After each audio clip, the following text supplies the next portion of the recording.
रमज़ान में कौन पढ़ता है? आप लोग तो वाकई सीरियस हो गए। हम पढ़ते हैं, हम सीरियस बच्चे हैं, हम ग्रुप बी में आए हुए मैच्योर बच्चे हैं जिनको पढ़ना होता है और टिका के पढ़ना होता है। छुट्टी होनी चाहिए थी, है ना? कम से कम 1 डेढ़ 2 हफ्ते 2.5 हफ्ते बाद क्लासें शुरू होती हैं। कुछ 4-5 दिन पढ़ाई करते, फिर ईद शीद पे निकल जाते, फिर ईद के बाद इकट्ठे पढ़ने के बारे में सोचते तो रिज़ल्ट की टेंशन शुरू हो जाती। चूँकि नहीं, बकरा ईद तो बहुत दूर है, रिज़ल्ट भी तो आता है ना बीच में। ईद की छुट्टियां जब ख़त्म होनी है 2 हफ्ते बाद रिज़ल्ट आया हुआ होगा। हाँ ठीक है, इनका हमारे लिए बकरा ईद। तो रिज़ल्ट के बाद जो है वो हफ्ते तक तो बंदा ज़रा होश में वापस आता है। फिर 9 मई की बरसी आ जानी है। अब आपको पता है 9 मई पे कुछ ना कुछ तो दोबारा रिपीट होगा, कुछ तो हर सेशन में कोई ना कोई सियासी हरकत तो होनी होती है। उधर से आप फ्री होंगे तो जून सामने खड़ा हुआ होगा, जून में फिर से ईद आई भी होगी। अच्छा, ईदें भी ऐसे टेक्निकल टाइम पे आ रही हैं ना इस दफ़ा कि अन्य वाह छुट्टियाँ। अभी जो ईद बनेगी वो जुमेरात, जुम्मे में से कोई एक डाउट जुम्मा होने नहीं देंगे। आपको पता है सियासतदानों में ना एक मिथ होती है कि एक दिन में 2 खुतबे नहीं होने चाहिए। तो अगर सुबह ईद का खुतबा हो गया और दोपहर में जुम्मे का खुतबा हो गया ना तो वो हुकूमत गिर जाती है। मतलब ये एक ना बड़ी मिथ पिछले बड़े अरसे से मैं अपने बचपन से सुनता आ रहा हूँ। तो ये ईद जुम्मे पे नहीं पढ़ने देते। चांद ज़बरदस्ती कहीं ना कहीं से रात 2:30 बजे निकाल लेते हैं, अनाउंस कर देते हैं। सुबह आधे लोगों ने रोज़ा रखा होता है, आधे लोग जो है वो सवैयाँ खा रहे होते हैं। तो टेक्निकली ये हफ़्ता, अगला हफ़्ता, उससे अगले हफ़्ते के हम एंड के करीब जा रहे होंगे कि आपको चांद नज़र आने शुरू हो जाएंगे। क्योंकि अगर जुमेरात को ईद है तो आपको लगता है कि जुमेरात को अगर ईद है तो हम बुध से छुट्टियां दे, मंगल से छुट्टियां दे दें, काम चल जाएगा। मंगल से छुट्टियां दे दें, काम चल जाएगा। मंडे आप लोग खुद ही ऑफ कर लेंगे। मंगल की छुट्टी का क्या मतलब होता है टेक्निकली? अगर मंगल से लेकर संडे तक छुट्टी है तो इसका मतलब ये है, और पीछे संडे भी है, तो इसका मतलब हर समझदार आदमी ये जानता है कि उसने क्या करना है। जी, असल में मैं बता रहा हूँ कि इस वक्त छुट्टियाँ कितनी हैं जिसके वजह से हमें चैलेंजेस हैं। उन्होंने कहा आते साथ ही अभी तो पढ़ाई के बारे में सोचा, आपने छुट्टियों को बताना शुरू कर दिया। तो इसका मतलब ये है कि वो वीक जिसमें थर्सडे पे ईद है, सैटरडे को तो नहीं क्लास पढ़ने आएंगे आप। हम रख भी देंगे, आप घर बैठ के ऑनलाइन लेने के बारे में सोच रहे होंगे, तो वो वीक उजड़ गया। अच्छा, जो वीक उजड़ गया उससे पीछे संडे वाला दिन, जो दूसरे शहर के बच्चे हैं वो कहते हैं सर वो हमें ट्रांसपोर्ट नहीं मिल रही, बसें बंद हो जाती हैं, फ़लाना, वीकेंड से पहले पहले हमें जाना है, वो हफ्ते को सोच रहे होंगे। अच्छा, जुम्मे को, जुम्मतुल विदा वाले दिन, इतने मुक़द्दस दिन, पढ़ाई जैसी गैर मुक़द्दस चीज़ की तरफ आप आने के बारे में सोचेंगे, वो भी गया। तो इस दफ़ा जुम्मे से लेके संडे तक 10 छुट्टियां बन रही हैं। यानी ईद इस तरह की टाइमलाइन पे आई है कि सवा हफ्ता ऑफ हो रहा है और दूसरी ईद 1 हफ्ता खा जाएगी, और दरमियान में कुछ अजीब सी छुट्टियां जैसे रिज़ल्ट और रिज़ल्ट से अगला दिन। रिज़ल्ट किस दिन आई के अपने अनाउंस किया है? 29 अगले दिन क्या होता है? 30। रिज़ल्ट से अगले दिन पढ़ता है कोई? पढ़ना चाहता है कोई? 30 से अगले दिन को क्या कहते हैं? यकम मई। यकम मई से तो नहीं कुछ जहन में आता? मजदूर डे। तो टेक्निकली 3 छुट्टियां इकट्ठी हो गई और पीछे था संडे, जिसके साथ वाला सैटरडे भी बेकार हो जाता है। तो प्रॉब्लम ये है कि रिजल्ट के साथ यकम मई ऐसे जुड़ी है। मैं जब इस दफ़ा कैलेंडर बनाया तो मेरे तो कानों से धुआं निकलना शुरू हो गया। हम अपना एकेडमिक कैलेंडर बनाते हैं तो मैंने कहा इसमें बीच बीच में हम कभी कभी पढ़ भी रहे होंगे क्या? बीच बीच में थोड़े थोड़े से इंटरवल नज़र आ रहे थे कि हाँ यहाँ थोड़ी सी पढ़ाई हो सकती है। तो रिज़ल्ट की छुट्टियाँ यकम मई के साथ जोड़ के 4-5 दिन आपके ख़राब कर रही है। 9-10 मुहर्रम भी मंडे ट्यूसडे को, नहीं तो चांद के आगे पीछे होने से वो ट्यूसडे वेडनेसडे को हो जाएगी। और अगेन वही वाली बात है, संडे और ट्यूसडे वेडनेसडे के दरमियान में जो दिन आता है, और अगेन चूँकि फिर 9-10 मुहर्रम पे सिक्योरिटी इश्यूज़ और वो सारे मामले होते हैं तो लोग अपने घरों को जाना चाहते हैं, अपने आबाई उसमें, और मतलब लोग लाहौर नहीं रुक रहे होते, तो तकरीबन वो 4-5 दिन कवर हो जाते हैं। उसके अलावा अननोन, अनसर्टन, कोई भी अचानक से पॉलिटिकल इशू। तकरीबन हर सेशन में एक दफ़ा कोई पॉलिटिकल इशू आता है और 4-5 दिन के लिए कॉलेज को बंद कर देते हैं। अब इतनी सारी छुट्टियों के बाद ना इंतहाई शदीद मजबूरी ये थी कि हम थोड़ा सा जल्दी क्लासें शुरू करें। अगर हम इस तरह से ना करते, लास्ट टाइम हम लोगों ने 1 अक्टूबर पे क्लासें शुरू की थी, यानी कि इसी का करस्पॉन्डिंग जो था ना, हमने 1 अक्टूबर प्लान किया था, तो हमने एक सफिशेंट टाइम रखा था कि भाई पेपर से फारिग हों, लोग थोड़ा सा ईजी हों, कोई तकरीबन उन्हें कोई 2.5 हफ्ते का टाइम ईजीली मिल जाए। इस दफ़ा इससे पिछले मंडे को तो ऑडिट का एग्ज़ाम हुआ है और कुछ लोग तो ट्यूसडे को फ्री हुए हैं FR1 से, ऑल्दो ऑडिट में आए हुए लोग डायरेक्टली FR1 से अक्सर नहीं आते, लेकिन वो इस तरह से। तो ये इस दफ़ा ना इतने सारे चैलेंजेस थे, तो शदीद मजबूरी में हमें थोड़ा सा अर्ली स्टार्ट करना पड़ा है। और आप लोगों पे हम तजर्बा कर भी सकते थे, आप ग्रुप बी वाले हैं, ग्रुप बी वालों को पता है कि उन्होंने अब खुशियों से उनका कोई ताल्लुक़ नहीं रहा, ठीक है। आपने साल पुरानी अपनी अपनी तस्वीरें तो देखी होंगी, कितना यंग सा लड़का होता था या कितनी यंग सी लड़की होती थी वो जो साल पहले आप थे। तो अब आप चूँकि बोर मैच्योर जो है वो स्टूडेंट बन चुके हैं, तो इसका मतलब है कि अब आप लोग जो है वो हिम्मत कर सकते हैं, पढ़ सकते हैं। तो सबसे पहले ना ये प्रीफेस देना इसलिए ज़रूरी था कि अभी आपको ना हर दूसरा बंदा कहेगा वो पागल हो गए, इस वक्त कौन पढ़ना शुरू करता है। और फिर ये जी कॉलेजेस के कमर्शियल मामले हैं जिसकी वजह से वो आपको जल्दी बुला रहे हैं। मज़े की बात है कि आपको जल्दी क्लासें पढ़ाने से आपकी फ़ीस बढ़ जाएगी। आपकी फ़ीस तो कब की एग्री हुई है, तो ऐसा नहीं है कि आपकी फ़ीस बढ़ जाएगी। तो जल्दी बुलाने से सबसे ज़्यादा दिक्कत पता है कैसे होनी है, इंस्टीट्यूट को इटसेल्फ। हमारी आधी क्लासें अगले मंडे से शुरू हो रही हैं, आधी अभी शुरू हो रही हैं। आपने देखा कॉलेज उजड़ा पुजड़ा नज़र आ रहा है। हम तो इस वक्त रीस्ट्रक्चरिंग कर रहे हैं। इस पूरे हफ्ते सिर्फ इस कमरे में 2 क्लास हैं, सिर्फ मैं जज्बाती हूँ, सिर्फ आप जज्बाती हैं इस कैंपस में, और दूसरे कैंपस में भी तकरीबन गिनती की 3 क्लासें हैं। कि हमने फिर सिलेक्टेड ख़ासतौर पे जो ग्रुप बी से रिलेटेड क्लासेस हैं उनको स्टार्ट किया है कि अच्छा ग्रुप ए के बच्चों के साथ एक और मसला था, वो PRC से आते हैं ज़्यादातर, और PRC के इम्तिहान इसी हफ्ते में, यानी 16 से स्टार्ट हो चुके हुए हैं और तकरीबन 21 तक जाएंगे। तो हो सकता है आपको कोई बच्चा मिले वो कहे मैं भी SBI से हूँ, मुझे तो छुट्टियाँ हैं, तुम अजीब से SBI में पढ़ रहे हो, तुम्हें छुट्टियाँ ही नहीं हैं। तो आपने बताना बेटा तुम छोटे वाले बच्चे हो, तुम ज़रा अभी उस जोन में नहीं हो, तुम्हारे ऊपर इंस्टीट्यूट जो है ना शफकत कर रहा है, वो कह रहे हैं ठीक है ये बिगिनर बच्चा है, बेचारे को क्या समझ आनी है, इसे बुला भी लेंगे तो इसने आना नहीं है। तो ग्रुप बी में जो है वो आप लोगों को, और जनरली इस वक्त मेरी एक्सपेक्टेशन से काफ़ी ज़्यादा तादाद है, क्योंकि हमने एक जुआ खेला था, साथ साथ काम शाम वगैरह तो चल ही रहे थे। तो फिर मुझे रात 2 बजे भी मैनेजमेंट के एक बंदे ने कहा कि सर वो साथ वाले कमरे में कुछ काम होना है, फिर वो शाम रात में करा लें। मैं कहा नहीं, अभी रमज़ान में क्लास शुरू कर रहे हैं, उम्मीद है कि हमारे मुनासिब कमरे में क्लास आ जाएगी।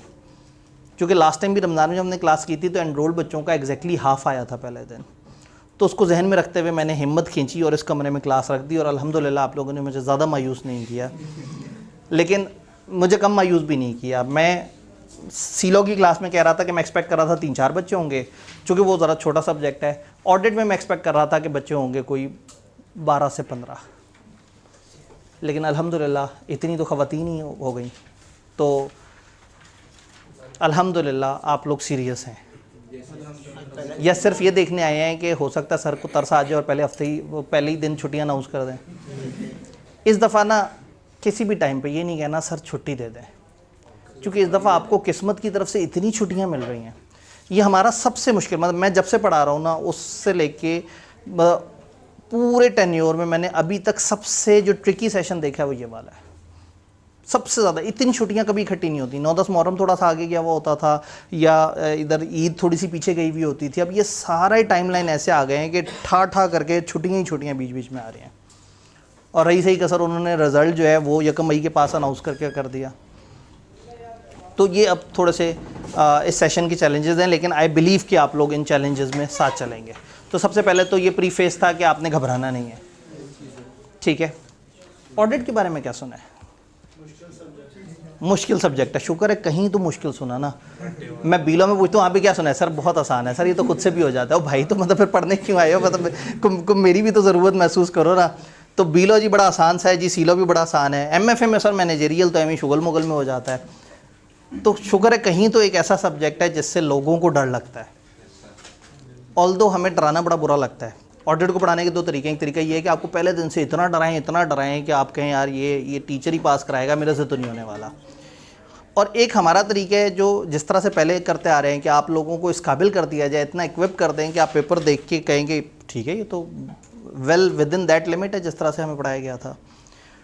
तो ऑडिट थोड़ा भारी पेपर है, चलो शुक्र है। और क्या सुना है ऑडिट के बारे में? इन्होंने सुना है रट्टा है, आपने क्या सुना है? सिनेरियोज और केस स्टडीज आते हैं। क्या सुना है ऑडिट के बारे में?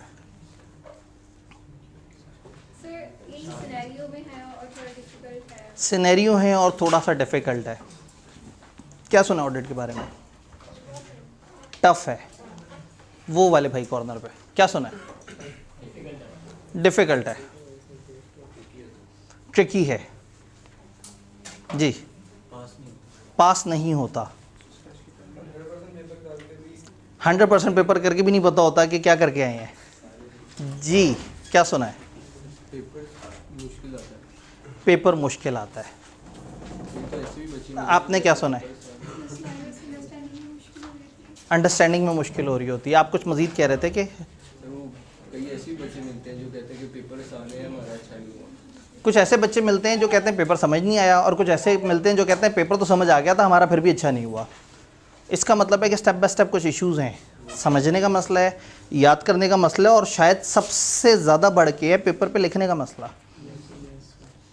थ्योरी के पेपर्स में सबसे टेढ़ा पेपर, क्योंकि आपने अभी तक थ्योरी के जो देखे हैं वो ज़्यादातर छोटे साइज़ के पेपर हैं और क्रैमिंग वाले पेपर हैं, और उसमें ड्राफ्टिंग को ज़रूरत से ज़्यादा काम नहीं करती। लेकिन ऑडिट के अंदर जो है वो आपको सवाल करना आना चाहिए, लॉजिकल किस तरह से करना है, क्रैमिंग वाला किस तरह से करना है। तो यस, ये एक वो है।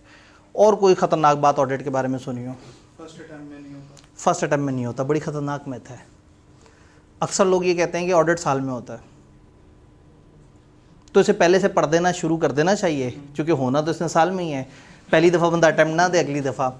तो असल में ना मज़लूम पेपर है, मुश्किल नहीं है, इसका डर बहुत ज़्यादा है, क्योंकि सीलो बीलो की निस्बत एकदम से इसका लेवल काफ़ी चेंज हो जाता है। और दूसरा, इसमें खौफ काफ़ी ज़्यादा दिलाया जाता है पढ़ाते हुए। अक्सर जगह पे ज़ाहिर है कोशिश ये होती है कि स्टूडेंट्स को फैसिलिटेट करें, लेकिन अगर स्टूडेंट से कहने चीज़ आसान है, मज़ेदार है, इजीली हो जाएगी, तो स्टूडेंट उसको छोड़ देते हैं।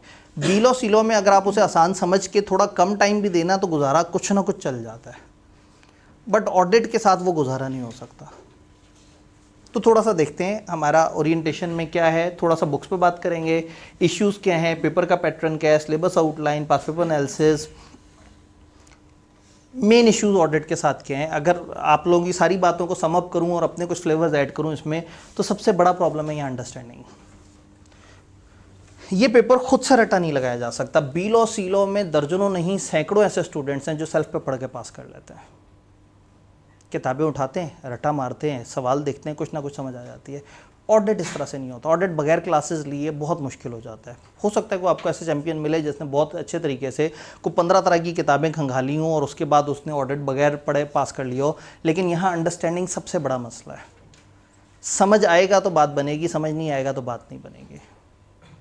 Second, retention, mind maps. इसमें फ्लो हैं कि अगर ऐसा हो जाए तो ऑडिटर पहले ये स्टेप करेगा, फिर ये स्टेप करेगा, फिर इस तरह से करेगा। ऐसा हो जाए तो ऐसे करेगा, वैसे करेगा, वैसे करेगा। और ये कमती लो वाला फ्लो नहीं है कि स्टेप 1 ये, स्टेप 2 ये, स्टेप 3 ये। इसमें हो सकता है आप एक स्टेप बीच में मिस कर दें, हो सकता है किसी एक स्टेप में आप अपनी तरफ से कुछ ज़्यादा भी लिख दें। तो ये एक लॉजिकल पेपर है जिसमें आपके पास खुद से लिखने का मार्जिन भी है। तीसरा, ICAP के सवाल। पेपर समझ भी आ जाता है, आप जहन नशीन भी कर लेते हैं। पेपर में जाके सवाल किस तरह के हैं, सवाल को कैसे अटैम्प्ट करने हैं, लॉजिकल सवाल को कैसे लेके चलें, रट्टे वाले सवाल को कैसे लेके चलें। यहाँ टिपिकल वो टोटका नहीं चलता, टाइप 1, टाइप 2, टाइप 3 सवाल। इधर आर या पार वाला चक्कर होता है कि यह सवाल इस तरह का है या उस तरह का है या उस तरह का।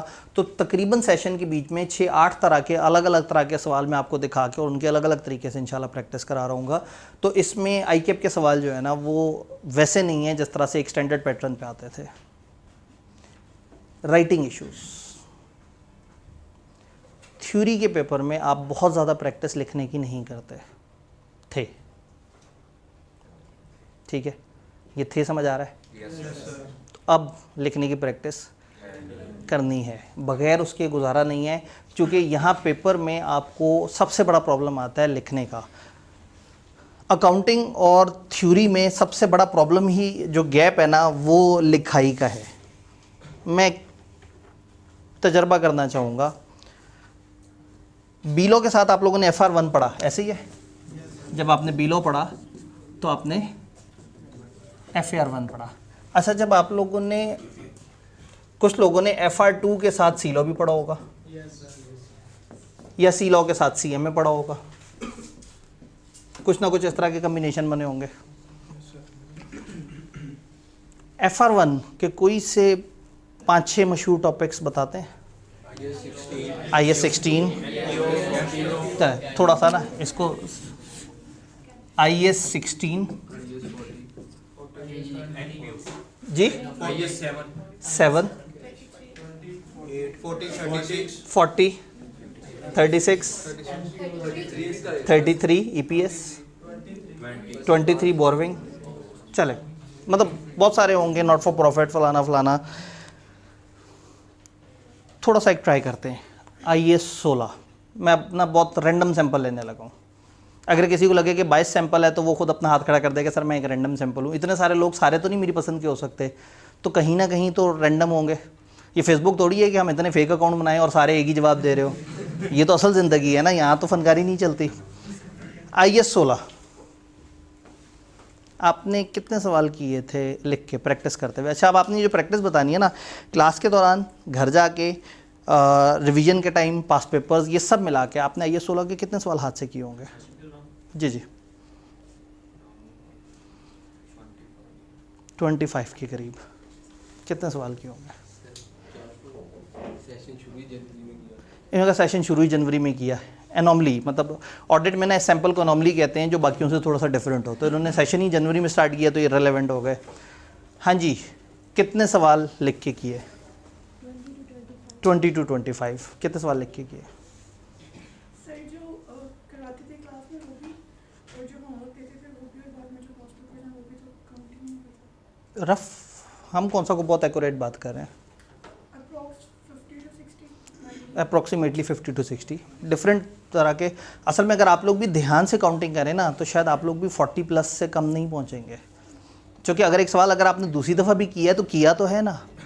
तो मैं मुनफरिद सवालों की बात नहीं कर रहा, मैं कह रहा हूँ नंबर ऑफ़ टाइम्स जो आपने सवाल किए। तो अगर आपने एक सवाल 3 दफ़ा किया तो आपने 3 दफ़ा काउंट करना है। मैं सिर्फ एक टाइम का अंदाज़ा लगाना चाह रहा हूँ।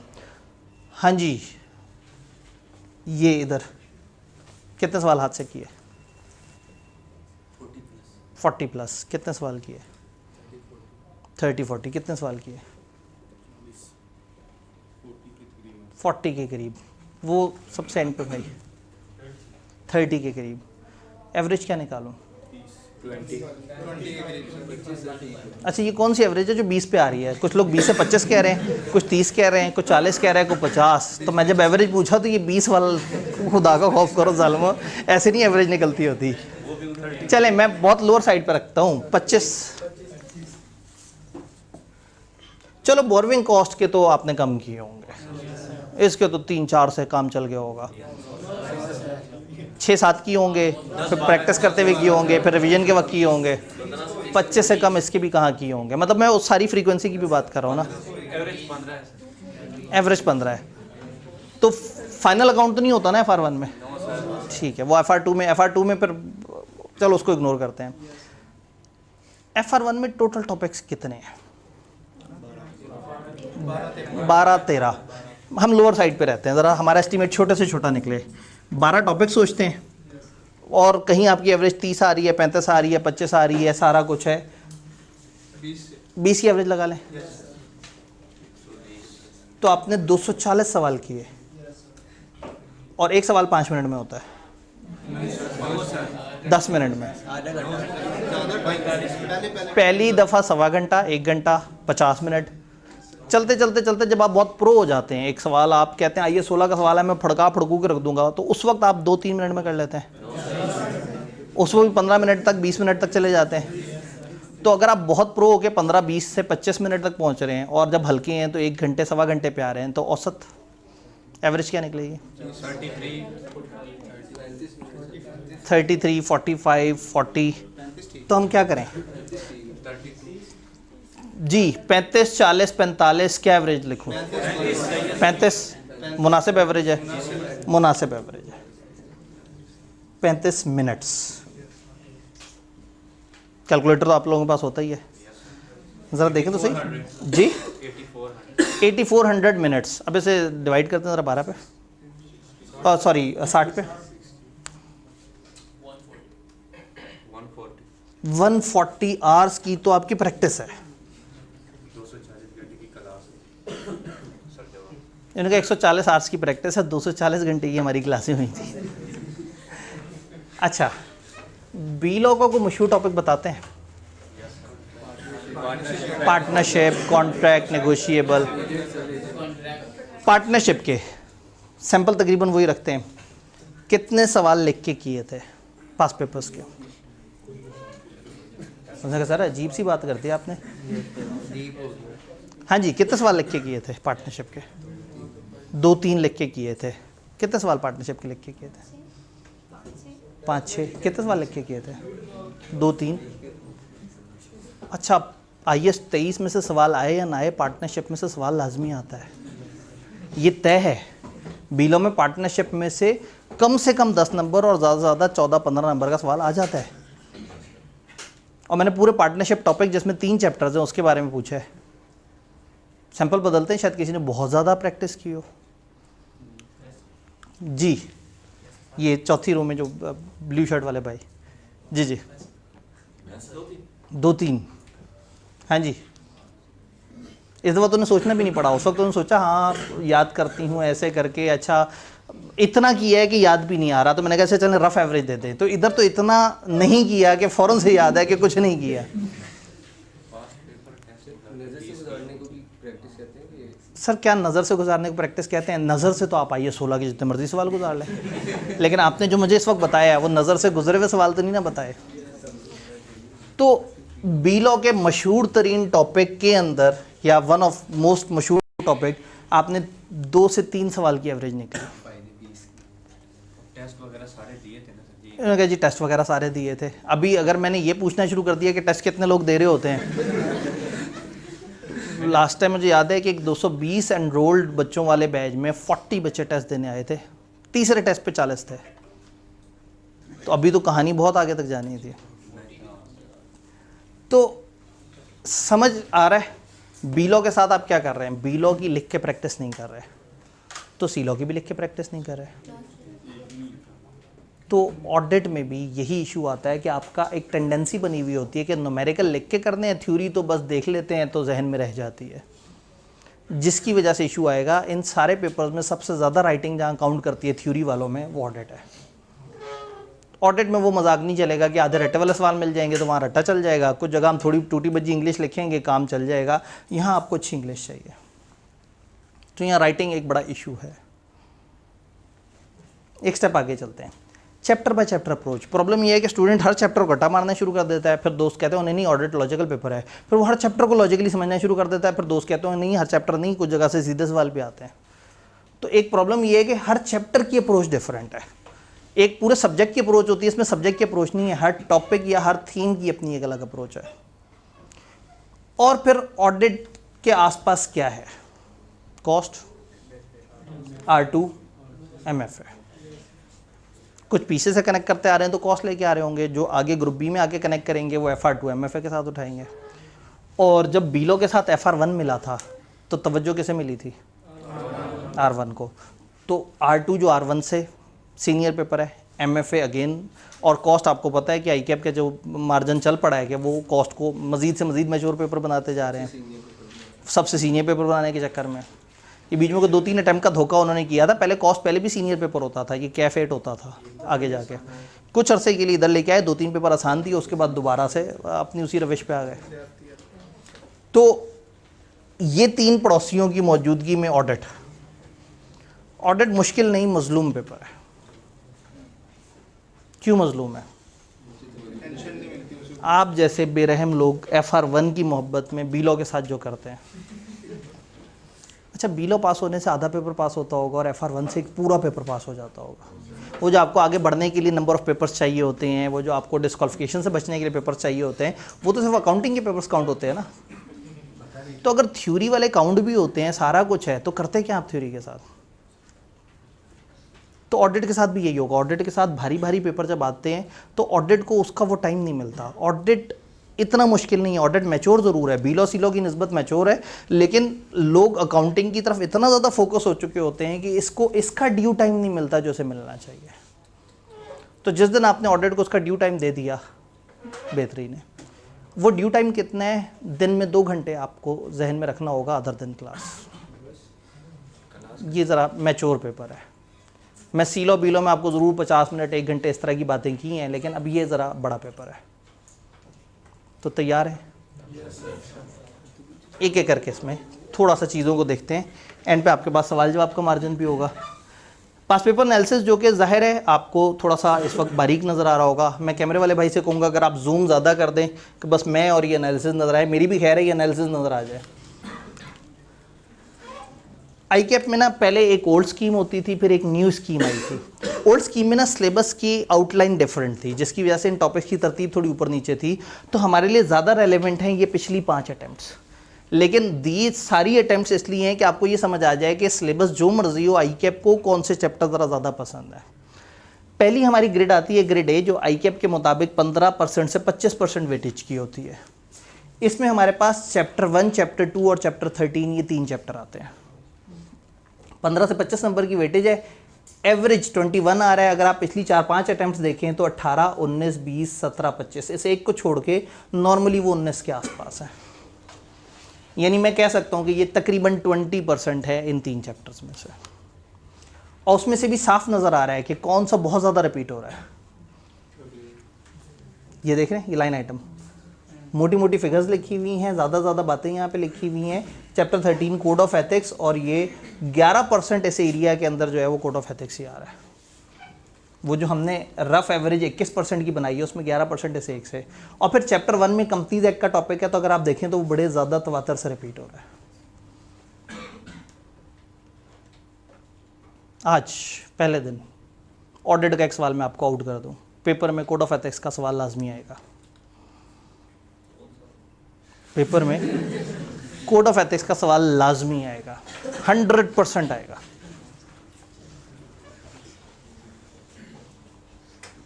क्या FR2 के किसी टॉपिक पे 100% श्योरिटी है कि उसने लाजमी आना है? जी, कहा गया कि PPE ने या प्रॉपर्टी प्लांट एंड इक्विपमेंट ने लाजमी आना होता है। क्या हमेशा लाजमी आता है? क्या बीच में अगर आप उसकी 20-25 अटैम्प्ट्स देखें तो कोई अटैम्प्ट ऐसी नहीं होगी जिसमें वो गायब हुआ होगा? इसी अटैम्प्ट में गायब हो गया। लो जी,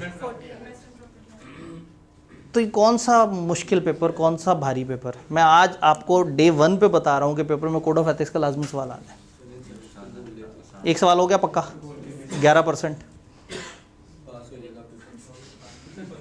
सी लॉ में मैं ये सिवाय वाइंडिंग अप के चैप्टर के किसी चैप्टर पे गारंटी नहीं दे सकता कि लाजमी सवाल आएगा। अगर एक वेटेज एरिया है ना जिसमें 2 चैप्टर्स हैं, तो हो सकता है एक ही चैप्टर से सारा कुछ आ जाए और दूसरे को टच भी ना करें। जैसे 7 और 10 अगर आपने कंपनी लॉ पढ़ा है तो 10 आता था, कभी कभी 7 आ जाता था।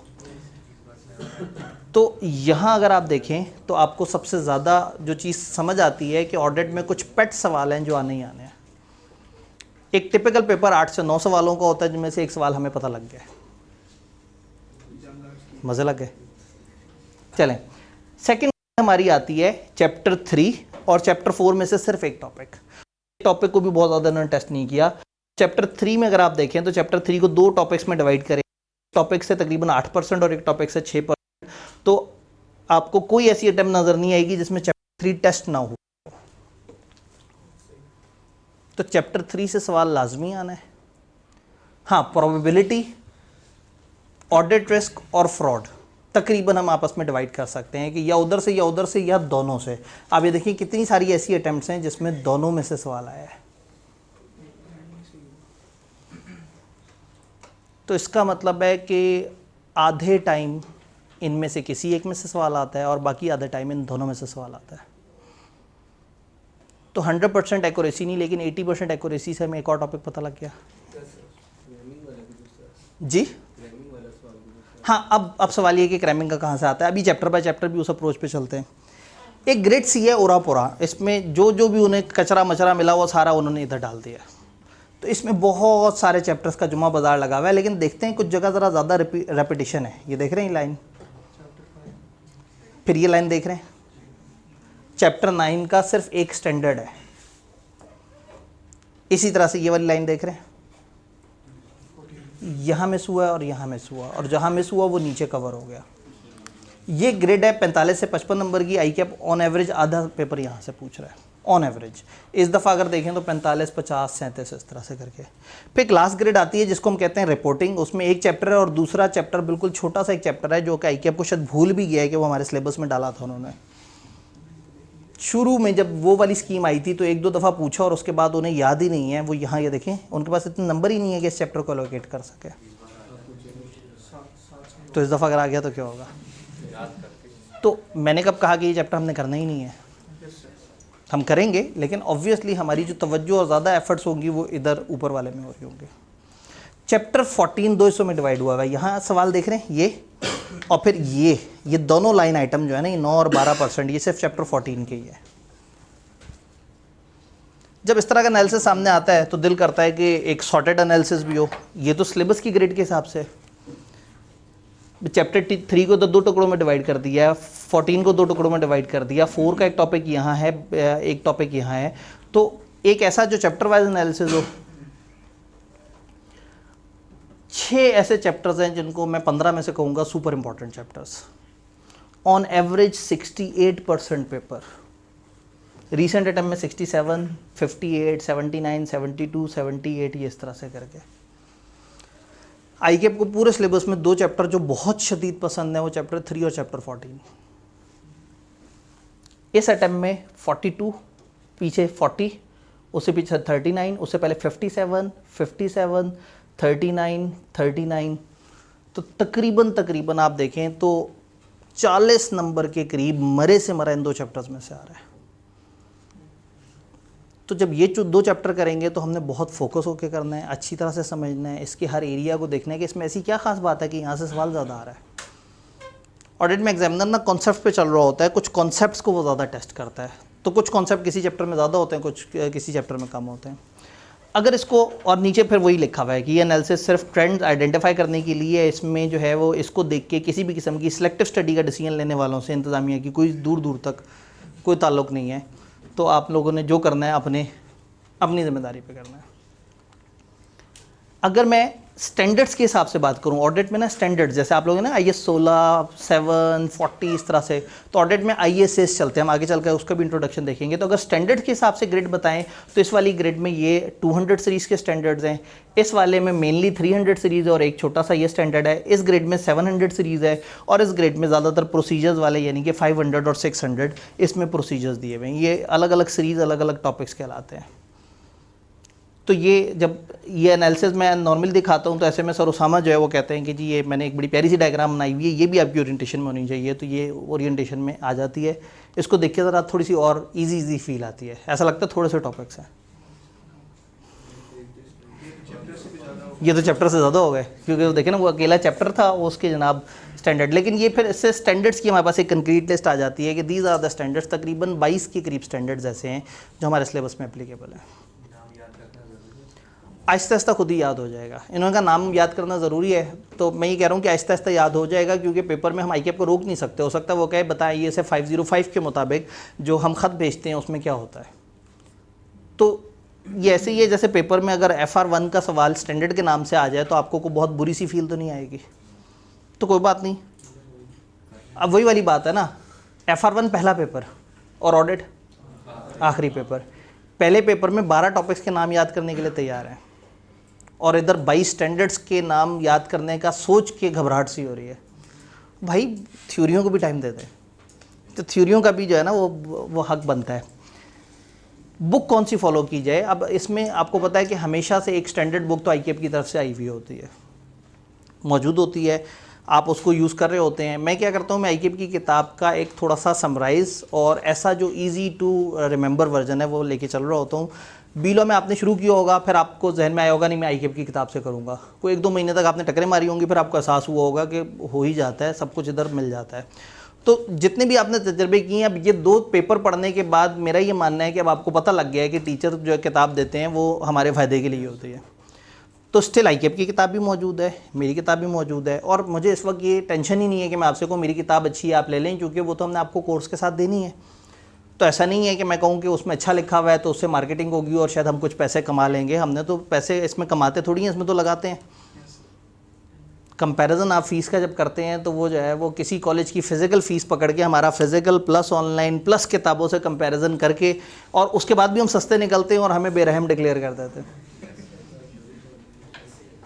ठीक है, वो ऑनलाइन जो है वो पहले ही डिस्काउंट पे चल रहा होता है, रिजल्ट के बाद और डिस्काउंट हो जाता है, और उसके बाद उसमें होम डिलीवरी मिल रही होती है किताबों की, और उसमें वॉल्यूम 1 वॉल्यूम 2 आपको पता है कितने कितने भयानक होते हैं। तो आप कभी इतने मोटे साइज़ की किताब को ना एम ज़रा कोरियर वाले के पास जाके कहिएगा ये किताब मुझे भेजनी है 7 वाले शहर। तो सोचें जब स्कर्दू भेजनी हो किताब और 2 दफ़ा भेजनी हो, और किताबें भी इतनी मोटी मोटी सी हों जिनकी लिस्ट प्राइस ज़्यादातर कॉलेजेस में 2-2 हज़ार हो, तो मज़े की बात है कि ले दे कि हम ऑनलाइन 4,000 में पढ़ा रहे होते यानी ये सारा अगर उसमें से डायरेक्टली माइनस किया जाए तो कहने का मतलब है कि बुक्स आपको ऑलरेडी इसमें मिलती हैं। जिनको नहीं पता वो उन्होंने कन्फ्यूज़ नहीं होना, ख़रीदनी नहीं है, ये आपको मिलेंगी। लेकिन किताब अभी प्रिंटिंग में भी नहीं मैंने भेजी। क्यों? नॉर्मली क्या होता है, पेपर होने के बाद 2 हफ्ते बाद ICAP सिलेबस बताता है, एग्जामिनेबल एडिशन बताता है, और कोई चेंजेस वो प्लान कर रहे हैं तो बताता है। इस दफ़ा क्लासें जल्दी शुरू करने की इतनी जल्दी थी कि अभी तो हफ्ता गुजरा है, पेपर ख़त्म हुआ, हफ्ता भी नहीं गुजरा। तो शायद इस हफ्ते के एंड पे ICAP बताएगा कि whether there is any revision. To my knowledge standard तो कोई चेंज नहीं हुआ। अब जब ऑडिट का स्टैंडर्ड ही चेंज हुआ तो इनके पास चेंज करने को कुछ नहीं है। ज़्यादा से ज़्यादा किताब का फॉर्मेट थोड़ा बहुत आगे पीछे करेंगे। तो हम अपने तौर पे अपना एक किताब का वर्जन रेडी करके बैठे हुए हैं। सिर्फ एक दफ़ा तसल्ली करनी है कि ICAP उसमें कोई ऐसा नया टॉपिक ऐड कर दे या किसी टॉपिक की एक्सटेंड कम कर दे तो हम उसके साथ उसको रेप्लिकेट कर सकें। तो तब तक कॉलेज का मज़ीद खर्चा होगा, आपको हैंडआउट्स मिलेंगे। यानी कि किसी दिन आपको ऐसा नहीं होगा कि हम कहेंगे जी चूंकि अभी ICAP की किताब नहीं आई तो अब आप घर जाके सॉफ्ट से पढ़ें। तो जो सामने लोग हैं उनको फिजिकल हैंडआउट्स मिल रहे होंगे, और जो ऑनलाइन है उनको सॉफ्ट में हैंडआउट्स मिल रहे होंगे, और फिर ऑनलाइन वालों को बाद में किताब उनके घर डिलीवर होगी, आप लोगों को क्लास में मिल जाएगी। जो लोग उस दिन छुट्टी पे होंगे उनको फिर हम बाद में कहेंगे कि वो TA रूम या किताबों वाले रूम से कलेक्ट कर लें। डन। तो इसमें मेरी किताब मौजूद है, आप उसे यूज़ कर सकते हैं। अगर आपका बहुत दिल करो ICAP की किताब यूज़ करने का तो आप उसे फॉर रेफरेंस साथ यूज़ कर लें, उसे पढ़ लिया करें कभी कभार। लेकिन ये है कि टू द पॉइंट जब आपने रिवाइज़ करना हो तो उसमें एक टीचर के नोट्स वाली किताब जो है ना वो इफेक्टिव होती है कि आप उसको कम टाइम में अच्छा तैयार कर लेते हैं। कंफ्यूजन नहीं होगी दोनों किताबों को साथ साथ लेके चलना? नहीं, मैं उन लोगों के लिए कह रहा हूँ जो खाली किताब पढ़ के कन्फ्यूज़ हो रहे हैं, क्योंकि असल में आपको जो नॉलेज है वो टीचर से ज़्यादा तो फेसबुक से मिलती है। फेसबुक पे जाएंगे वो ICAP की किताब नहीं पढ़ी, वो मर जाओगे तुम। ऑडिट पहले ही 1 साल में होता है, तुम्हारा 2 साल में होगा। अच्छा, आप ICAP की किताब सारी पढ़ के कहेंगे हाँ भाई मैंने पढ़ ली, और यार वो किसने कहा था पढ़ने की? आप साहब की किताब पढ़े थे, बेहतरीन था। आप कहेंगे मैंने ICAP भी पढ़ ली और आबिद साहब की किताब, ओ यार अजीब आदमी हो, फलाना टीचर की किताब तो तुम देखी नहीं। हाँ, वो आसिफ साहब की किताब नहीं देखी, जो भाई ने कहा कि वो जरा अच्छा वो पढ़ के बैठे होंगे तो कोई कहेगा यार वो आसिफ साहब की किताब में पास पेपर की प्रैक्टिस नहीं है, तो आबिद साहब की किताब का जो पास पेपर वाला वर्जन है वो देखा है, वो फिर मेरी किताब के एंड पे पास पेपर सारे तैयार करेगा। तो उसके बाद कोई कहेगा यार पास पेपर तो तैयार कर लिए, ICAP से हट के सवालों की प्रैक्टिस तो फलाना टीचर के वॉल्यूम 2 में। इसलिए साल लगता है। इसलिए साल लगता है। हर टीचर ने अपने स्टूडेंट्स के हिसाब से अपनी किताब टेलर करके बनाई होती है, और हर टीचर अपनी किताब को साथ लेके चल रहा होता है। आइडियली आप जिस टीचर से पढ़ रहे हो उसकी किताब को लेके चल रहे हो तो बड़ा ज़बरदस्त है। आप आसिफ साहब से जाके पूछेंगे कि जी मैं आपसे पढ़ रहा हूँ, मैं आबिद साहब की किताब यूज़ कर रहा हूँ या मैं आपकी किताब यूज़ कर रहा हूँ, उनसे पढ़ रहा हूँ, तो वो भी आपको ये मशवरा देंगे कि भाई आपने इस तरह से नहीं करना, आप सेम पैटर्न रखें ताकि आप उस पर चलते रहें। कुछ स्टूडेंट होते हैं जो यकीन कामिल की मंजिल पर होते हैं, उनको व्हाट्सएप फेसबुक से कोई लेना देना नहीं होता। टीचर ने कहा है कि भाई इसको लिख लो, वो लिख लेते हैं। उनके दोस्त मजाक उड़ाते हैं यार कंपनी लॉ लिख के कौन करता है, पागल हो गए हो। रिजल्ट पे वो फेल हुए होते हैं, और जो लिख के कर रहा होता है बेचारा ईमानदारी से टीचर की बात सुन रहा होता है वो पास हो जाता है।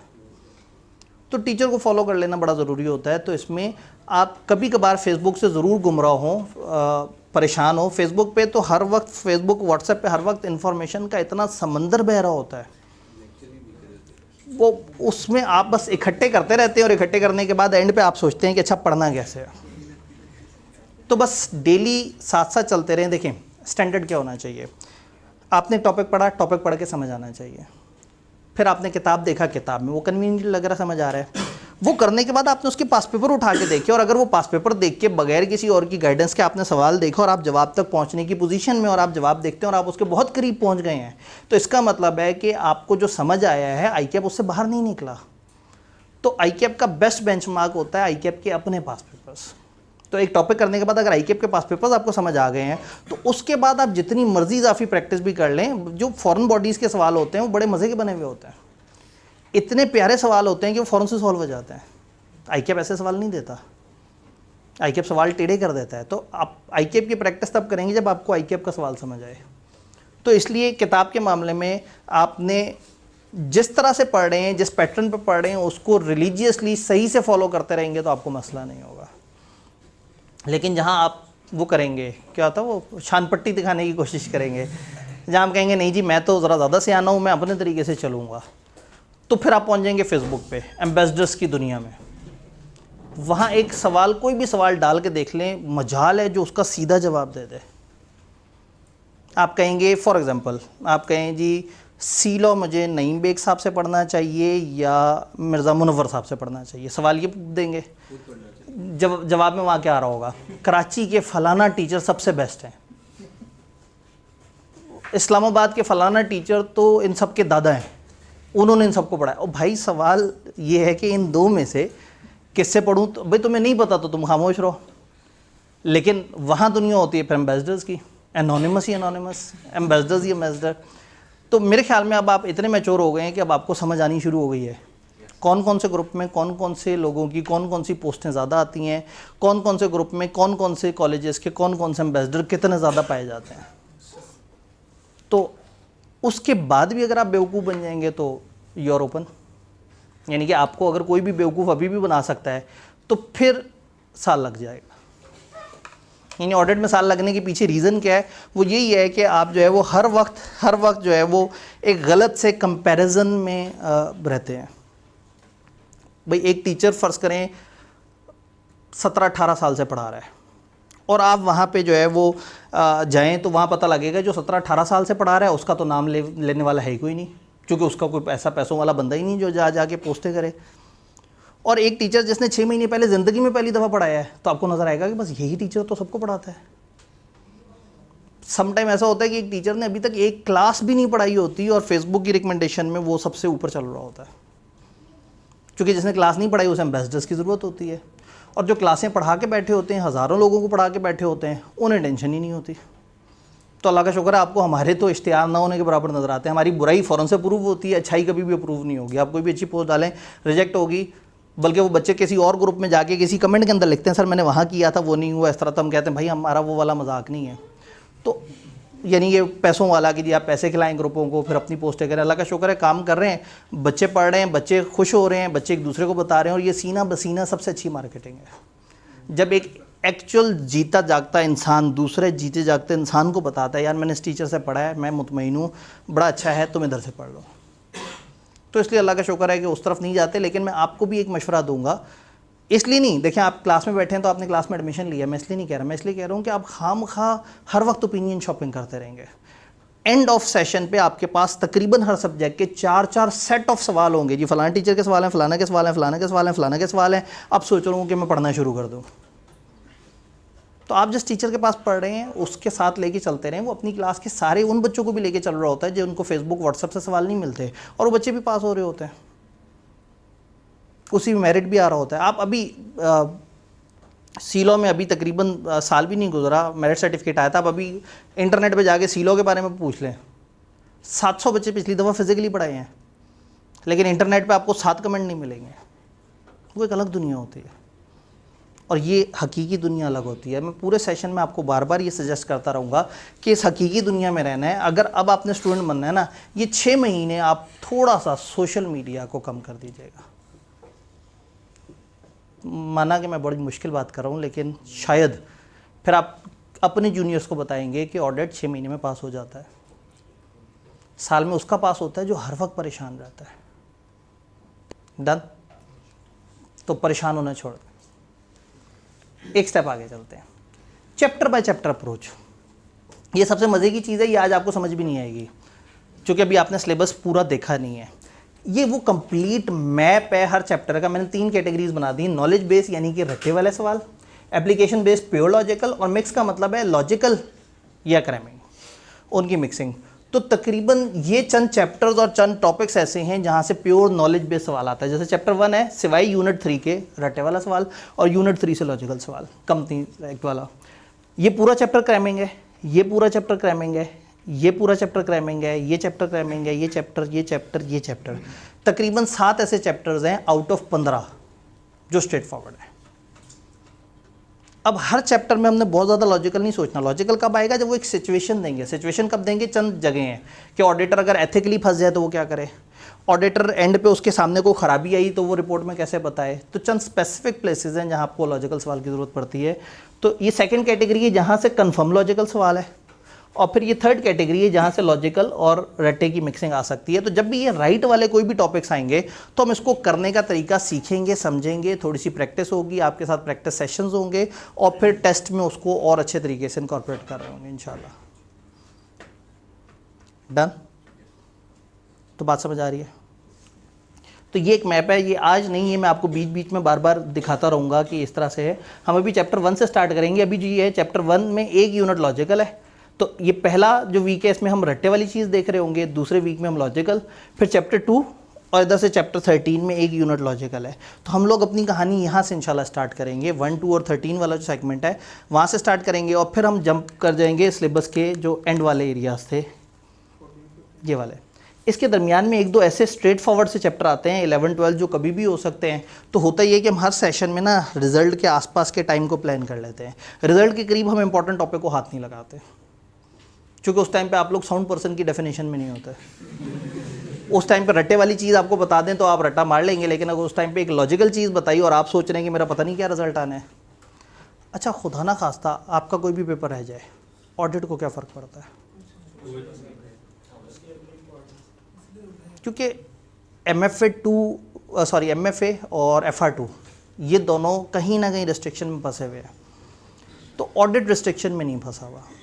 तो एटलीस्ट आपको ये हौसला होना चाहिए कि आज जो हम पढ़ रहे हैं ये किसी और रिस्ट्रिक्शन की वजह से नहीं रोकेगा। रिजल्ट पे ये आपका डिसीजन होगा कि आपने आगे इस पेपर को लेके चलना है या पीछे की तरफ जाना है। मशवरा ये है कि अगर पीछे के पेपर रह जाएं, 2 या 2 से ज़्यादा रह जाएं, तो सब छोड़ दें और पीछे वाली चीज़ें क्लियर करें। और अगर सिर्फ एक आध पेपर रहता हो और ऑडिट लेके चल रहे हैं तो फिर इसे लेके चलते रहें। तो जिस दिन ये सोच लेंगे ना उस दिन ईजी हो जाएगा मामला। डन?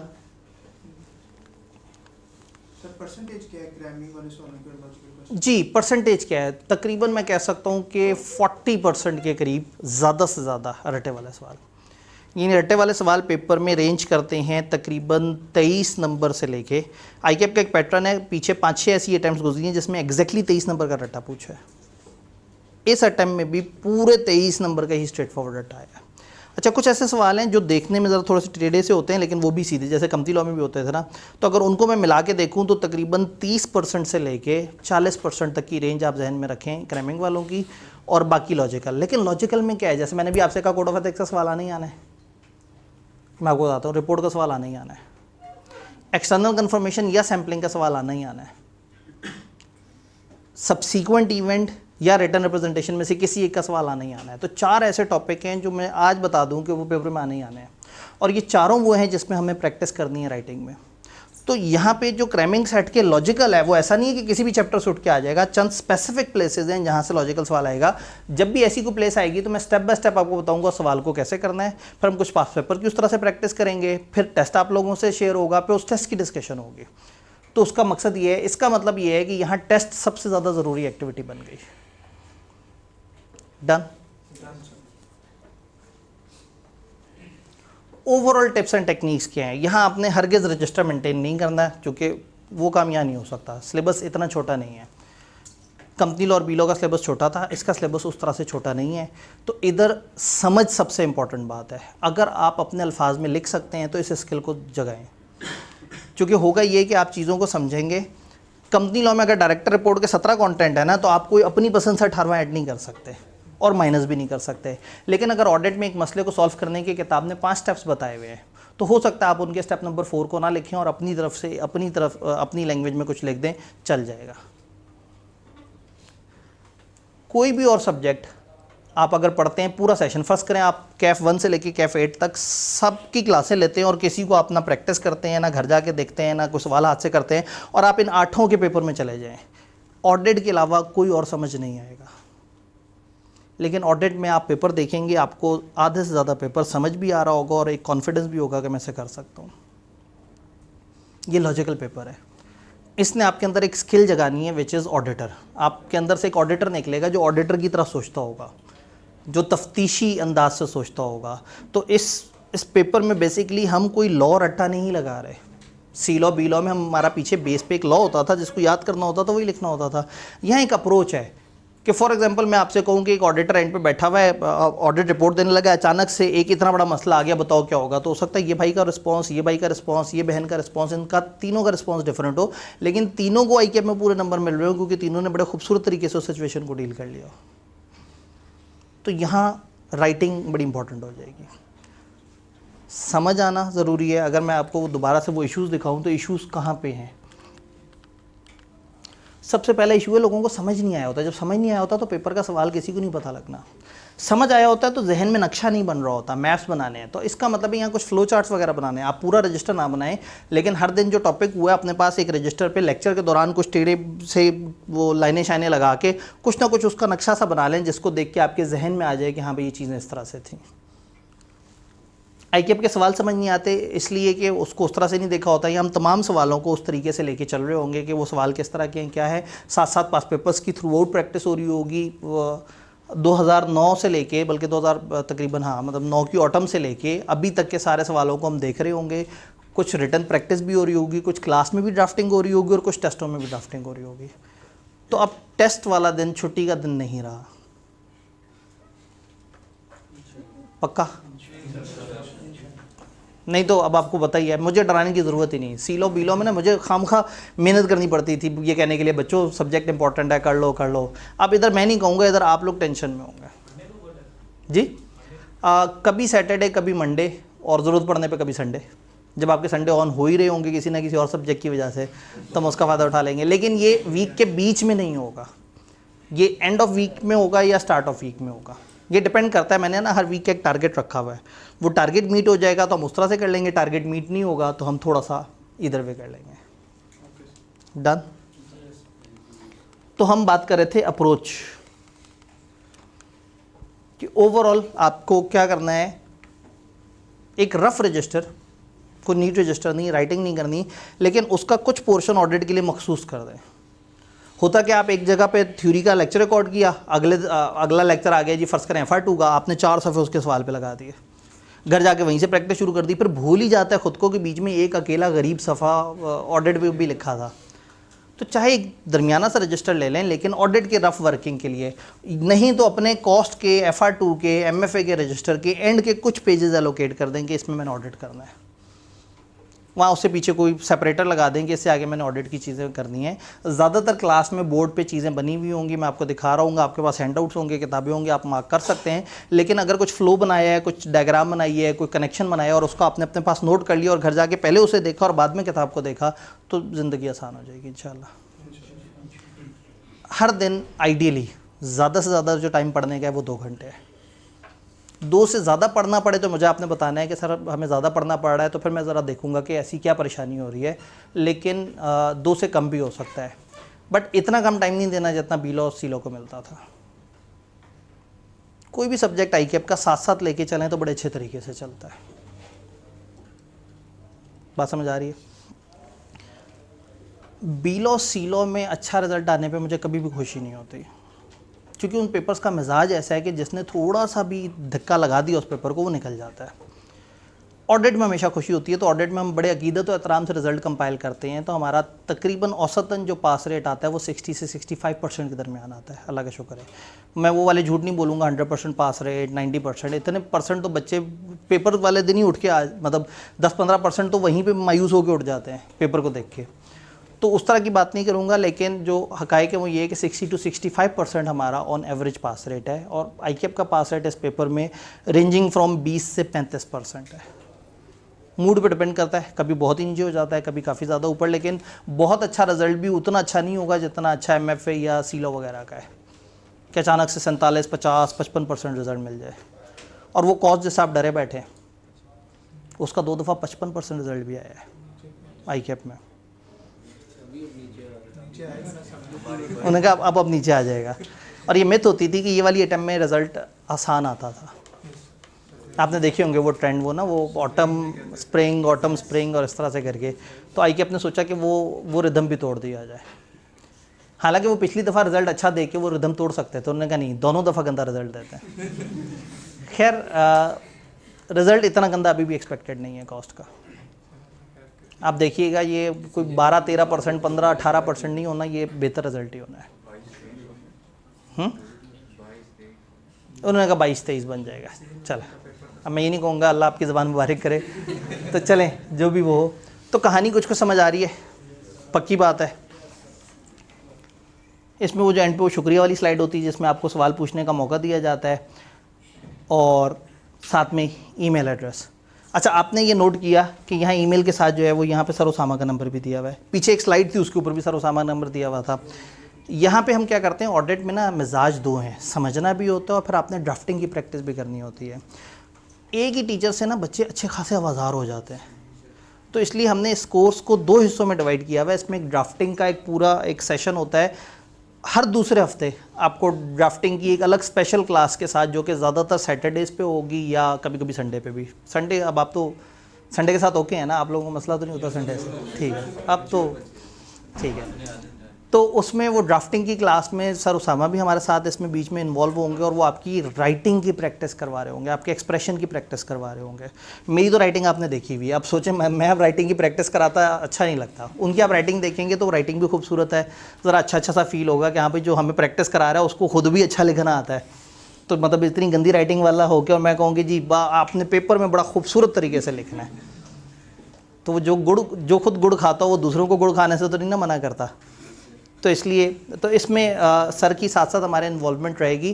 तो इसमें ये होता है कि आपको एक लेक्चर में 2 फ्लेवर्स मिल जाते हैं, आप साथ साथ अपनी राइटिंग की प्रैक्टिस भी, हम हर सेशन के एंड पे उनका एक अलग से सेशन 12-15 दिन का रखते हैं जो सिर्फ ड्राफ्टिंग की प्रैक्टिस होती है।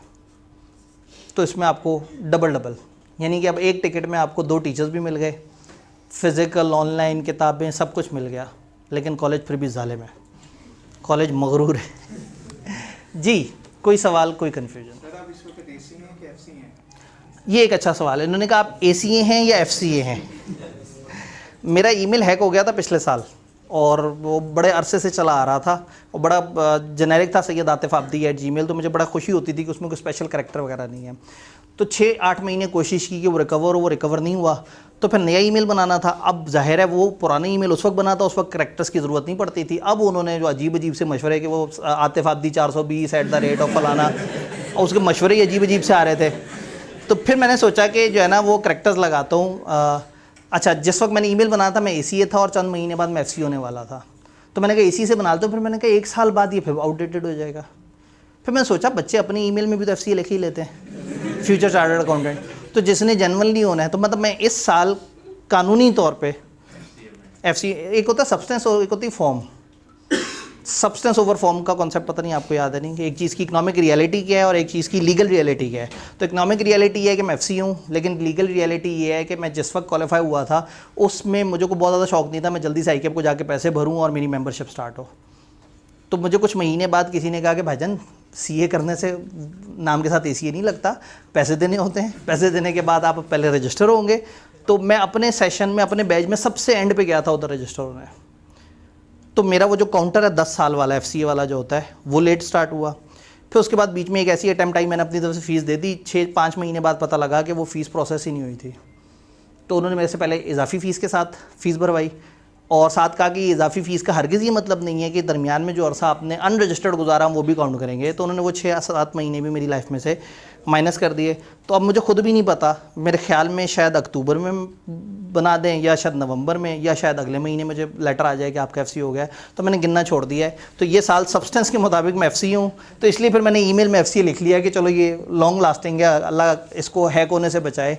तो अगर ये हैक होने से बचा रहा तो इंशाल्लाह ये चल जाएगा। तो मैं ईमेल में FC हूँ, असल में FC हूँ, लेकिन मैं कानूनी तौर पे ACA ही लिखूँगा जब तक मैं FCA के वो बड़े वाले पैसे जमा ना करा दूँ, क्योंकि इसकी सालाना सब्सक्रिप्शन होती है। जैसे आप स्टूडेंट हैं ना, तो आप लोग देते हैं शायद 3200, हमने 35,000 देना होता है साल का ACA तक। FCA मुझे लग रहा है 50 से ऊपर की कहानी होगी। तो हो सकता है मैं कुछ अर्से ACA के साथ ही गुजार दूँ कि ठीक है, खैर है, इतना कोई फ़र्क नहीं पड़ता, मुझे जो है ना ईमेल में लिख दिया बस काफ़ी है। तो लें जी, ओरिएंटेशन के एंड पे एक बहुत ही लॉजिकल और ऑडिट से कनेक्टेड बहुत ही रेलेवेंट सवाल हमारे पास आया। जी, कोई सवाल ऑडिट से रिलेटेड, हमारे पैटर्न से रिलेटेड? पढ़ना ज़रूरी है पहले ही। R2 पहले पढ़ना ज़रूरी है या नहीं है? ये आज से साल पहले अगर आप मेरे से कहते तो मैं कसम खा के कहता भाई R2 से पहले खबरदार जो मेरे पास नज़र आए। उस वक्त बच्चों के पास चॉइस होती थी कि बच्चा पहले कौन सा सब्जेक्ट उठाए, बाद में कौन सा। तो हमारी हमेशा ख्वाहिश होती थी कि बच्चे पहले FR2 अच्छा पढ़ लें, उसके बाद ऑडिट की तरफ आएँ, या कम से कम R2 और ऑडिट इकट्ठे उठाएं। ऐसा ना हो कि R2 बाद में उठाएं और ऑडिट पहले उठा लें। ये हमारी ख्वाहिश होती थी। उससे क्या होता था, हमें थोड़ा सा सामने एक मैच्योर ऑडियंस मिल जाता था जिसको अकाउंटिंग की ज़रा ज़्यादा समझ होती थी। ऑडिट के अंदर 70 to 80% ऑफ द टाइम वो FR1 टाइप की नॉलेज एक्सपेक्ट कर रहा होता है, और तकरीबन 20% ऑफ द टाइम वो आपकी FR2 की नॉलेज एक्सपेक्ट कर रहा होता है कि इस बच्चे को आता होगा। साल पहले ये जो ICAP अजीब सी स्कीम ले आया कि FR1 पास करेंगे तो FR2 पे जाएंगे, इस तरह। उसके बाद बच्चों का अब कम्बिनेशन ही आउट हो गया। R2 और MFA से सबको डर लगता है, तो जब ग्रुप B में जाते हैं तो वो वो कंपनी लॉ और ऑडिट उठाना शुरू कर देते हैं, जिसकी वजह से हमें डर लगा। लेकिन अब जब समझ ही आ गया कि मैक्सिमम पॉपुलेशन ऐसी करेगी, तो फिर हमने क्या करना शुरू कर दिया, अपने लेक्चर्स के साथ अटैच करनी शुरू कर दी अकाउंटिंग की चीज़ें। तो इसमें 2 से 3 ऐसे स्टैंडर्ड जो ICAP टिपिकली ऑडिट में पूछ रहा होता है, हम उसकी अलग से आपको कुछ प्रैक्टिस लेक्चर्स भी देते हैं, और उसके जो ऑडिटिंग के स्टैंडर्ड आते हैं तो उसके साथ उसको कनेक्ट करके बता रहे होते हैं। यानी उस वक्त ये अजम्पशन नहीं लेते कि आपको आता है और टेकन फॉर ग्रांटेड ले आगे चलें, क्योंकि एक अकाउंटिंग का कॉन्सेप्ट होता है जिसके ऊपर ऑडिट पर बात होनी होती है। तो उन टॉपिक्स को फिर हम यहाँ क्लास में खुद से कवर कराते हैं, आपको एडिशनल स्टडी मटेरियल देते हैं। और अब जितने भी टीचर्स हैं इसमें, मेरे कराची, लाहौर में ज़्यादातर जो 2-3 मेन टीचर्स हैं उन सबसे बात हुई है, और मतलब हम सब पहले लोगों को सजेस्ट करते थे कि आप FR2 से पहले मत आएँ। लेकिन अब सबका मानना ये है कि आप लोग फंसे हुए हैं, तो अब हम अपने ऑडिट के कंटेंट को थोड़ा सा ज़्यादा रिच कर चुके हैं। तो हमारी अजम्पशन ये होगी कि आपने FR2 नहीं पढ़ा हुआ, लेकिन अगर आप पढ़ सकते हैं साथ में तो हमें खुशी होगी, उससे आपको अपने तौर पे थोड़ी सी कंफर्ट ज़्यादा मिल जाएगी। लेकिन अगर आप कहें मैंने FR2 को हाथ ही नहीं लगाया, क्या मैं ऑडिट सिरे से ही नहीं कर सकता, तो ऐसा नहीं है, आप ऑडिट कर सकते हैं। हाँ, ऐसा बच्चा क्लास में नहीं होना चाहिए जिसने FR1 ना पढ़ा हुआ हो, क्योंकि ऑडिट में मैं जगह जगह अकाउंटिंग के कॉन्सेप्ट्स का जिक्र कर रहा हूँ। ऑडिट है क्या? बेसिकली अकाउंट्स को चेक करने को ऑडिट कहते हैं। तो अकाउंट्स को कौन चेक कर सकेगा? जिसको पता होगा कि अकाउंट्स में क्या है। तो इसका मतलब है कि यहाँ अकाउंटिंग की नॉलेज FR1 की लाजमी होनी चाहिए। जो FR2 साथ पढ़ सकें बहुत अच्छी बात है, जो ना पढ़ सकें वो जहन में रखेंगे, फिर उन्होंने अकाउंटिंग वाले टॉपिक्स जब बीच में आएंगे तो उस वक्त थोड़ी सी ज़रा ज़्यादा तवज्जो देनी होगी। और कोई सवाल है? उन्होंने कहा जी आप अफ्तारी कराएंगे। चलें, अगर आप लोग जुम्मतुल विदा वाले दिन भी आ गए और घरों को नहीं भागे, फिर ऐसा दिन रखता है ना जिसमें ज़रा ईजी हो जाए। जी, जुम्मे का क्या होगा इसमें? क्या होगा, इससे पीछे वाले जो टीचर है ना उनसे मेरी बात हुई हुई है। नहीं, इससे पीछे जो टीचर पढ़ाते हैं ना कमती लॉ, उनसे मैंने बात की हुई है। तो वो फ्राइडे वाले दिन हमें को आधा घंटा अपनी क्लास में से दे देंगे। वो अपने बच्चों को शायद आधा घंटा पहले बुला लें। जी, ओए CMA की 10 से 12, तो 10 से 12 से हमारा क्या ताल्लुक है?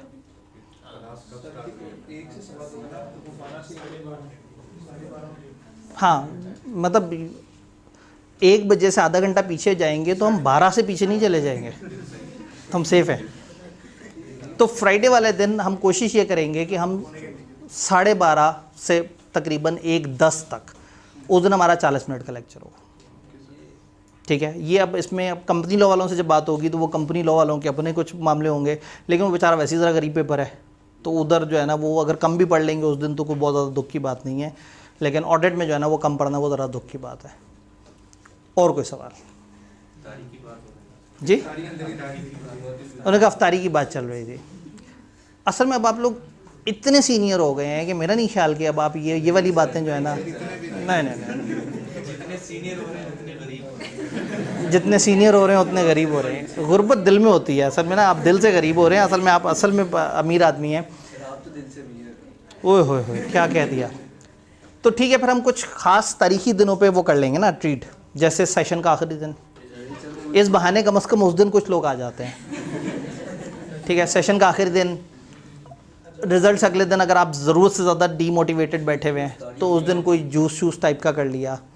रमज़ान में एन दोपहर के टाइम पे अफ्तारी या खाने पीने की किसी चीज़ का जिक्र करने का मतलब है कि मैं आप लोगों को तकलीफ़ में डाल रहा हूँ। तो हमें आप लोगों के रोज़े अजीज़ हैं, हम जो है ना उनको ख़राब नहीं होने देंगे। जी, वो ख़राब हो जाएगी शाम तक। चलें फिर एक काम कर लेंगे ना, जुमेरात, ईद की छुट्टियों से इमीडिएट पहले जो जुमेरात आएगी, उस जुमेरात पे जितने लोग आए होंगे उनको मैं फिर अफ्तारी का बॉक्स दे दूँगा। ठीक है, ताकि कम से कम जो है ना वो आप लोग ईद की छुट्टियों से पहले तक आखिरी दिन तक तो आते रहें, क्योंकि फ्राइडे तो मुझे नज़र आ रहा है कि वो खटाई में पड़ जाएगा। आवाज़ आई इंशाल्लाह। पता है इस दफ़ा इतनी छुट्टियाँ हैं कि अब आपने ना उसके अलावा लेयर सोचना ही नहीं है, और बड़े मुनासिब टाइम पे छुट्टियाँ आएंगी। 3 हफ्ते बाद 10 दिन की छुट्टी आ जाएगी, फिर उसके तकरीबन 2 हफ्ते बाद 3 से 4 दिन की छुट्टी आ जाएगी, फिर उसके तकरीबन कोई 3 हफ्ते बाद फिर से एक छुट्टी आएगी, फिर उसके 2 हफ्ते बाद छुट्टी आएगी, और फिर उसके 2 हफ्ते बाद फिर से छुट्टी आएगी। सर एक माह तो तकरीबन ये छुट्टियाँ में 1 महीना कम टाइम होता है, छुट्टियाँ ज़्यादा हैं उससे भी, छुट्टियाँ इस दफ़ा बहुत ज़्यादा है। तो इसलिए जो है ना बीच में सीरियस रहना ना बड़ा ज़रूरी है। घर जाना है ना तो रिटर्न टिकट करा के जाना है, ऐसा ना हो कि आप घर जाएं और फिर वापस आना ही भूल जाएं, तो वापस आना है। ठीक है, और मेरे ख्याल में रमज़ान जब ख़त्म होगा तो शायद हमारे पास ऑडियंस बेहतर हो जाए। इस वक्त हमने आज जो जुआ खेला था वो शुक्र है लेक्चर एंड तक बचत हो गई, क्योंकि मैंने उधर सबको अलर्ट रखा हुआ था कि किसी वक्त शायद इस क्लास से हमें उधर आना पड़ जाए। एक दफ़ा तजर्बा करके देख लेते हैं, अल्लाह करे बच्चे इस कमरे के अंदर पूरे हो जाएँ। तो वो रमज़ान ने हमें थोड़ा सपोर्ट कर दिया। तो रमज़ान के बाद जो है वो शायद हम साथ वाले कमरे में शिफ्ट हो जाएं, तो फिर हो सकता है आप कहें कि इधर वो लास्ट टाइम भी हुआ था कि बच्चे इन कुर्सियों में बैठते थे, फिर उन्हें बेंच वाले कमरे में लेके गए, तो उन्होंने कहा सर ये तो वो बेंच वाले कमरे में, इस पे तो टांग पे टांग ही नहीं रखी जाती है, इस तरह से करके। चलें खैर, मैं आपको बता दूं अभी हमने साथ वाले कमरे में भी कुर्सियों वाला माहौल कर लिया, और अभी इस हफ्ते यही हो रहा होगा कि साथ वाले कमरे को रिवैम्प करके वहाँ गिनती के 4 बेंच रह जाएंगे, बाकी वहाँ कुर्सियाँ कुर्सियाँ। जी, शुरू में कुर्सियाँ होंगी और एंड पे बेंच होंगे, ताकि जो लेट का मर्ज हों या जो पीछे बैठे हैं उनको हम बैक बेंचर कह सके ना। बैक चेयर्स तो नहीं ना होता, तो बैक बेंचर ही होता है, तो वो पीछे बेंच होंगे और आगे चेयर्स होंगे। जी, ऑडिट से रिलेटेड कोई सवाल, कोई कन्फ्यूजन? मैंने पूछना था कि राइटिंग क्या वाकई इतनी ज़्यादा इसमें, राइटिंग क्या वाकई मैटर करती है? गला ही माने आने, राइटिंग वाकई ही मैटर करती है। हाँ, असल में पता है क्या, यूज़र टू यूज़र वेरी करेगा। एक ए लेवल का बच्चा मुझे आके कहेगा सर राइटिंग मैटर करती है, मैं राइटिंग को अपने इंप्रूव करूं। हो सकता है उसने ए लेवल का बिजनेस दिया हुआ और उसकी राइटिंग ऑलरेडी इतनी रिवैम्प हो कि उसे लगता ही ना हो कि राइटिंग को इंप्रूव करने की ज़रूरत है। एक ऐसा बच्चा जो हमेशा रट्टा मारता रहा है, जिसको मतलब एक जुमला लिखते हुए सोचता है कि रट्टे वाला जुमला लिख दूँ, नहीं तो मैं एज एम आर ही आगे पीछे ना कर दूँ, ऐसे बच्चे को ज़ाहिर राइटिंग की ज़रूरत है। तो ये सब बच्चों को एक जैसे लेवल पर राइटिंग की ज़रूरत नहीं है, लेकिन राइटिंग की प्रैक्टिस से क्या होगा, सब लोग अपना स्केल अप ज़रूर कर सकते हैं। तो राइटिंग की प्रैक्टिस हम सबके लिए करेंगे। हो सकता है आपको थोड़ी सी प्रैक्टिस से अंदाज़ा हो जाए कि you are a good student और आप राइटिंग थोड़ी बेहतर खुद भी कर लेते हैं। जी, कोई सवाल, कोई कन्फ्यूजन? एफसीए से रिलेटेड है, आपने कहा कि एफसीए 10 साल में है, लेकिन वो मैंने कि 5 साल वाला भी, इन्होंने कहा मैंने 5 साल वाला भी। जो फर्म्स शुरू करते हैं चार्टर्ड अकाउंटेंट्स, उनको आईकेपी प्रिविलेज देता है कि वो 5 साल में, तो बड़े यंग से एफसीए नज़र आ रहे होते हैं। हम जनाब अच्छे खासे बुजुर्ग हो के भी जो है ना वो 10 साल बहुत लंबी जंग होती है। तो फर्म में जो जाते हैं उनको 5 साल में एफसी हो जाता है। फर्म के लिए आपको क्या ऑडिटर होना जरूरी है? इंडस्ट्री से आर्टिकल कर सकते हैं फर्म बनाने के लिए? आज हमारे 100 लेक्चर्स में से पहला लेक्चर है। इतनी जल्दी इतना सारा कुछ क्यों? यानी इसका इससे ताल्लुक नहीं है ना, ये जेनेरिक सवाल है। तो इंशाल्लाह अब हमारे पास इतना टाइम होगा कि बीच में अक्सर आप लोग कहेंगे सर कोई पढ़ने का दिल नहीं कर रहा, तो इस तरह की, चूँकि अभी हमने बातें क्या करनी है, हमने आपके अंदर एक ऑडिटर जगाना है। तो ऑडिटर कैसे जागेगा? आपको फर्मों के किससे पता लगेंगे, आपको क्लाइंट्स पे क्या होता है, ऑडिटर कैसे बिहेव करता है, वो कैसे ज़्यादा खा के मोटा हो जाता है, ठीक है, वो क्यों इस तरह की हरकत करता है, वो कहाँ बेईमानी करता है, वो कहाँ बेईमानी से बच सकता है। तो अब तो ये अब प्रैक्टिकल पेपर है। आप 8 पेपर पढ़ने के बाद जिस फर्म में जाते हैं उस फर्म को अकाउंटिंग फर्म नहीं कहते। इस पेपर में वो पढ़ेंगे जो आपने आगे करना है। तो आपने पीछे 7 पता नहीं कौन से सब्जेक्ट पढ़ के आ गए। असल प्रैक्टिकल पेपर तो अब आया है। अगर बंदा टैक्स वाली फर्म में चला जाए तो किसी भी फर्म को टैक्स फर्म नहीं कहते, कहते उन्हें ऑडिट फर्म ही है। ऑडिट फर्म में टैक्स का एक विंग होता है जिसमें लोग कुछ अरसे काम करते हैं। तो इसलिए ऑडिट जो है ना वो अब एक इज़्ज़तदार मोअज़्ज़ज़ सब्जेक्ट है। ये आप पढ़ेंगे और हर अगले दिन जो है ना अपने दोस्तों में बैठ के, वो जो जूनियर बच्चे नहीं होते हॉस्टल में आसपास, उधर बैठ के फिर अजीब अजीब से लफ्ज़ आप कहेंगे मैं तो प्रोफेशनल ससेप्टेबिलिटी के अलावा जो है ना काम ही नहीं करता, मैं तो प्रोफेशनल जजमेंट को जो है वो सफिशेंट अप्रोप्रिएट ऑडिट एविडेंस के साथ मिक्स करके जो है प्रूडेंस कॉन्सेप्ट के मुताबिक लेके चलता हूँ। तो इस पेपर को पढ़ के शोखी मारने का मार्जिन थोड़ा ज़्यादा है, लेकिन बहरहाल इस पेपर को इसके एटिकेट्स पूरे देने हैं। आपने इसको अच्छे तरीके से, भरपूर तरीके से लेके चलना है इंशाल्लाह ताला। इन सारी छुट्टियों में मैंने नहीं बताया कि इस वीकेंड पे जो सैटरडे है उस पर 23 मार्च है लेकिन वो बहरहाल चूँकि सैटरडे है तो इतना ख़तरनाक नहीं है, मतलब वो कुछ ना कुछ गुजारा मुजारा हो जाएगा। और पहला वीक है, पहले वीक में वैसे ही जो है ना वो लोग वो होते हैं ना आहिस्ता आहिस्ता, हाँ आहिस्ता आहिस्ता ज़रा ईमान पे आ रहे होते हैं। तो अल्लाह करे कम से कम ये बच्चे तो मौजूद रहें अगले दिन से और कुछ और बच्चे भी ऐड हो जाएं। मैं आपको बताऊं, घर जाके भी ना आपको सिर्फ रोज़ा ही लगना है, कॉलेज ना आके भी ना उस टाइम पे कुछ नहीं होना। तो कॉलेज आके बैठ जाएं, इससे रोज़ा थोड़ा सा और बेहतर हो जाएगा। तो कोशिश करनी है कि छुट्टी ना हो, ठीक है। और ऑनलाइन वालों ने कोशिश करनी है कि हर दिन का लेक्चर लाजमी साथ साथ लेके चलें। हॉस्टलाइट्स का सर एसी का खर्चा भी बच जाएगा। हॉस्ट लाइट का या एसी का खर्चा भी बच जाएगा, वो यहाँ आएंगे। वैसे तो अल्लाह भला करे इस दफ़ा मौसम जो है ना अभी सिर्फ एक एसी चला के बाकी 2 एसी सुकून से हैं।